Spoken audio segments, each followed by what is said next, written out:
Hi, I'm Talene Kachadorian from Guidelight Group.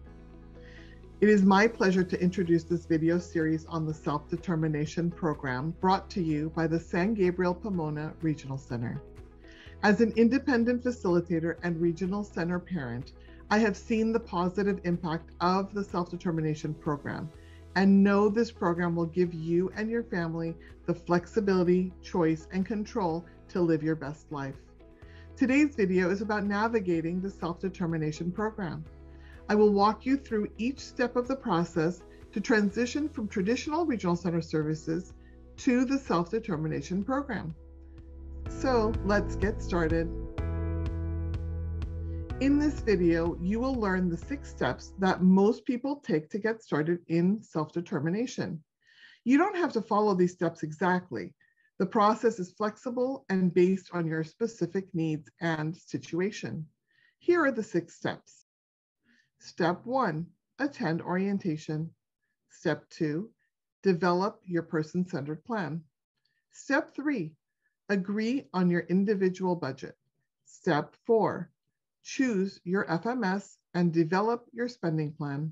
Step 5, complete your IPP and transition into the Self-Determination Program.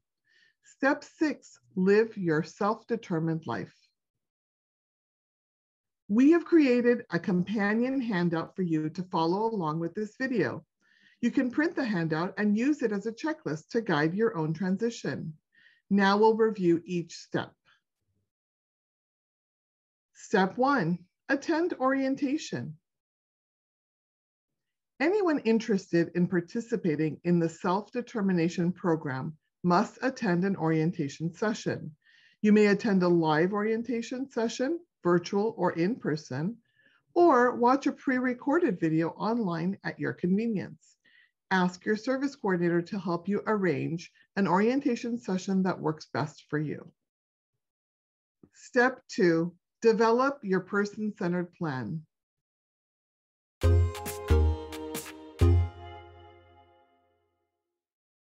What is person-centered planning? Person-centered planning is a process to help you plan for your future. Person-centered planning can help you make choices about what you want and need in your life and what services and supports will help you reach your goals. Person-centered planning is often done together with the people closest to you in your life, called your circle of support. You choose who you want involved in your person-centered planning process. The outcome of the process is a document that summarizes what was discussed and decided, called your person-centered plan. The process and this document guide what is included in your regional center individual program plan, or your IPP.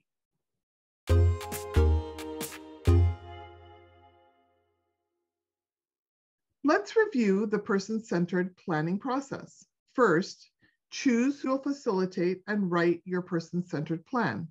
You can hire a professional person-centered planner or independent facilitator, or you can select a trusted friend, family member, or community member to lead the process for you. Inform your service coordinator who you've selected. Before you hold your person-centered planning meeting with your circle of support, you should work with the person who is going to facilitate your meeting to plan and prepare for it. This is called pre-planning. Next, you will hold your person-centered planning meeting with your circle of support. This is sometimes called a party with a purpose. The meeting should be a positive experience focused on your dreams and goals and what is important to you and for you. Sometimes more than one meeting is necessary. Finally, the person you choose to lead your person-centered planning process will write a summary of what was discussed and decided at your meeting. This is your person-centered plan, and it belongs to you. Review and revise it until it is just how you want it. Step 3, agree on your individual budget.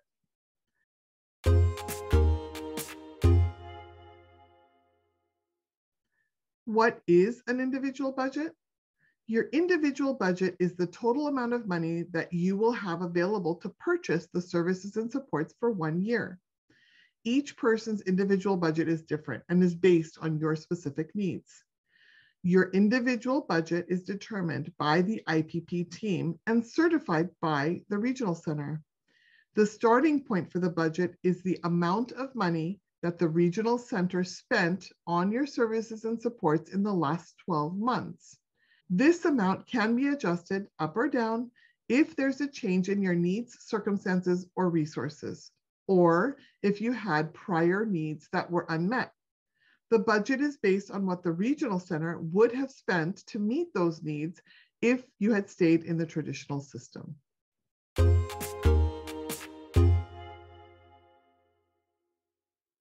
To develop your individual budget, you should start by meeting with your service coordinator to share your person-centered plan and discuss your goals and support needs. During this meeting, review what was spent on your services in the past 12 months. Your service coordinator will provide this information in a report called a 12-month expenditure report. This information will help the regional center develop an individual budget to meet your needs, which you will review at your next meeting. When you meet next, your service coordinator will share a draft of your individual budget. Your service coordinator will explain how the regional center calculated your budget and allow you to ask questions. You can agree to the budget right away, or you can take time to think about it. You can ask for changes in the budget to better meet your needs. When everyone is in agreement, the budget is certified by the regional center, which means that they sign it to make it official. You will also be asked to sign the budget. Step 4, choose your FMS and create your spending plan.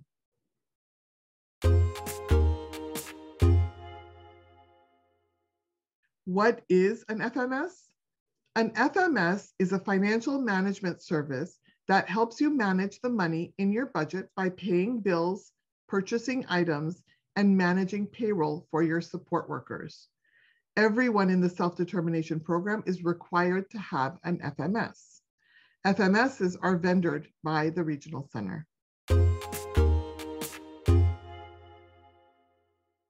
What is a spending plan? Your spending plan details how you plan to spend the funds in your individual budget to purchase the services and supports to help you achieve your goals.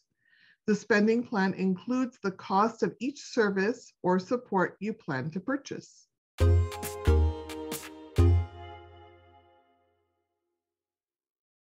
Interview different FMS providers to see which one you want to hire. Talk with each one about what is included in your person-centered plan and the services and supports you need to make it all happen. The FMS can help you determine which of the 3 FMS models is the best fit for your needs: bill payer, co-employer, or sole employer. If you have an independent facilitator, he or she can also help you decide which FMS is the best fit. Next, select your FMS and notify your service coordinator of your choice. You will then complete the intake forms to get set up with your FMS. Create your spending plan with the help of your FMS, service coordinator, and/or independent facilitator.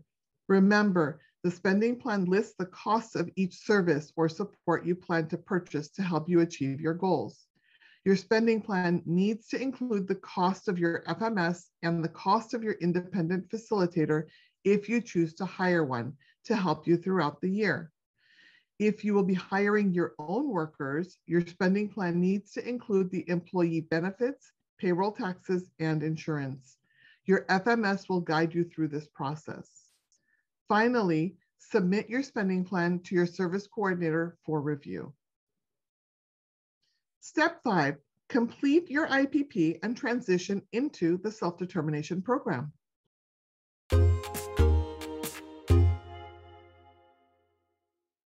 What is an SDP IPP?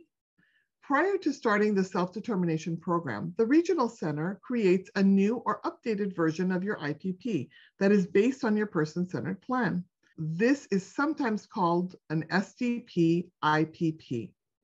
The services and supports listed in this IPP determine your individual budget amount. The SDP IPP is reviewed and updated annually on the date you start the self-determination program.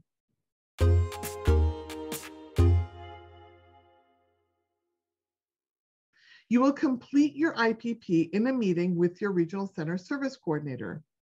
When your IPP is finalized, your individual budget and spending plan are attached. With your FMS and service coordinator, determine the date when you will officially transition into the self-determination program. You or your service coordinator should notify your current regional center service providers that you're transitioning into SDP and when that change will take place. The regional center may need to provide 30-day notice, so this step should be done as soon as you're nearing the end of the transition process. To prepare for the transition, work with your FMS to hire your support workers and onboard your service providers. Support workers that you choose to hire directly as employees, either through the co-employer model or the sole employer model, will need to complete hiring paperwork. Employees may also be required to pass a background check, which your FMS will help arrange. Other service providers will need to complete very simple paperwork so the FMS is able to pay them on your behalf. This is when the excitement begins and you officially transition into the self-determination program. The transition happens on one specific date, which is decided and coordinated between your regional center, your FMS, and you. On this day, the regional center stops paying for your services and supports in the traditional system, and the FMS begins paying for your services and supports with the funds from your individual budget. Now you're ready to put your person-centered plan into action and begin living your self-determined life. Step 6, live your self-determined life.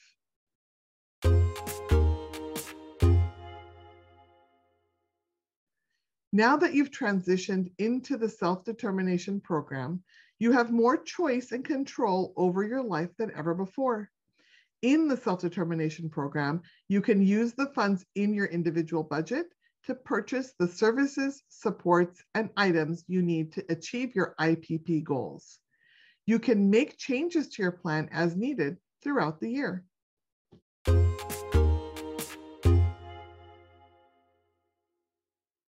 While you're in the self-determination program, manage your services and supports to ensure that they meet your needs, including the workers you choose to hire. Remember, you're in charge. Communicate your progress with your independent facilitator, FMS, and/or service coordinator. Share your concerns if your needs are not being met or if your needs change. You can make adjustments to your person-centered plan, your IPP, and spending plan throughout the year. Review your spending report from your FMS each month to stay on track and make sure your budget covers your needs through the end of the year. In this video, we have reviewed the 6 steps to navigate the self-determination program. Attend orientation, develop your person-centered plan, agree on your individual budget, choose your FMS and develop your spending plan, complete your IPP and transition into the self-determination program, and best of all, live your self-determined life. I hope this overview is helpful. Be sure to watch the other videos in this series to learn more about this process.